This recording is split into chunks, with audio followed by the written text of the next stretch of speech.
Hi everybody, this is Sam with Python Basics, and this is going to be, well, Monty Python, there, all, all wrapped up,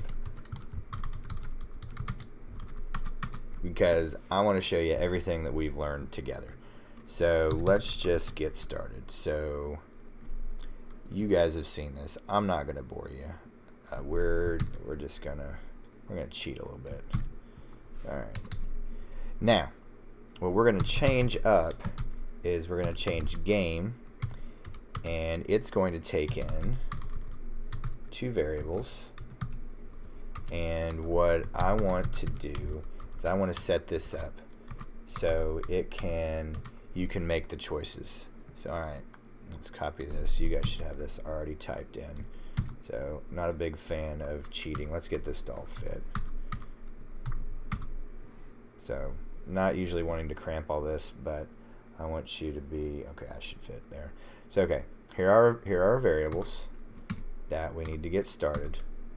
And we are going to do this with nested functions. So, now we should have our, let's do our no switch,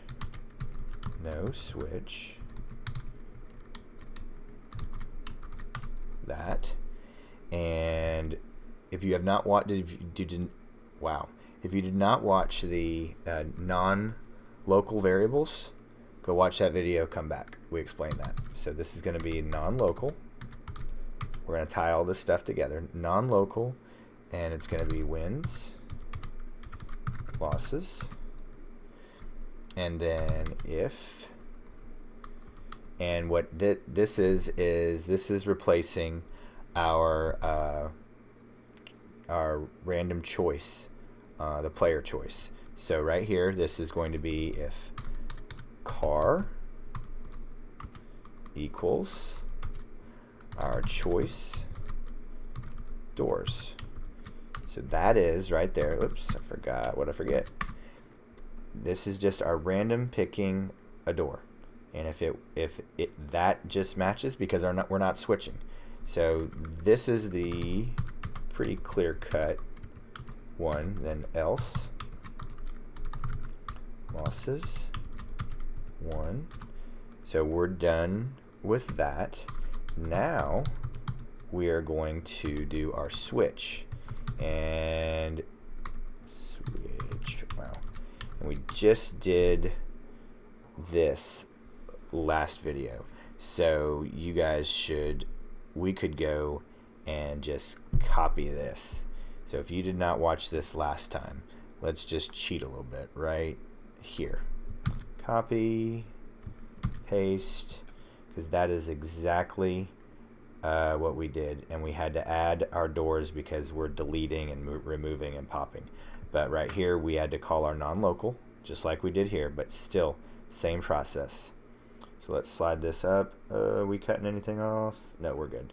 So, but anytime if you need to pause this. So now what we're going to do is now we're going to run a for loop.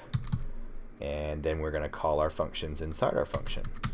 In range, this is here, so our x. Then if change. So it's going to default to false. So if they just want to run this and see if it's absolutely true, that might be confusing. All right. If they want to not switch, not changing doors, so false is going to get you this function.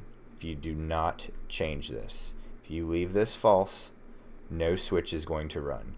If you change this to true, so if this is going to be true, switch is going to run. And helps if you type change accurately. So change, if you change this, so if this is true, switch is going to run. So switch, we call switch, boom. Then if you leave this, or if this is false, or if you leave this alone, no switch is going to run. So then there we go. and we have all our local and global and recreated. And what did I do here? Oops.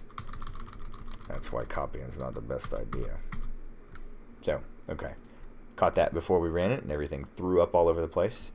And I think if I remember, this doesn't fit. So let's slide this over a little bit. So we're going to copy our 2 prints, paste, come down here, copy. This is just the same stuff from last time. And if by chance you have not watched print format, go look at that video, come back. That's all we're doing. We're using the string format, and it's going to print out what we want. So let's run this. What we name this? We called this game. So game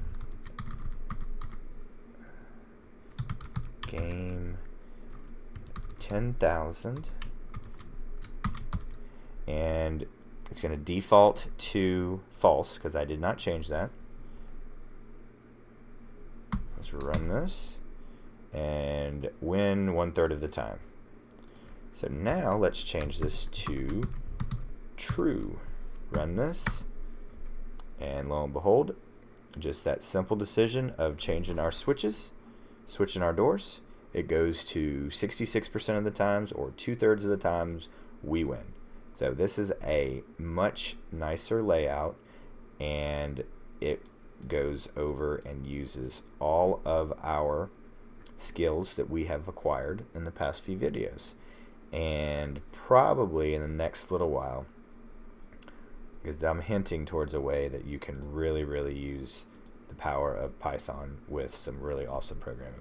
But this is the Monty Hall game scenario simulation and checking the probability of switching doors or not switching doors. So thanks for watching. Don't forget to click that like and subscribe button, and most important, that notification bell. Thanks for watching. We'll see you next time. Bye, guys.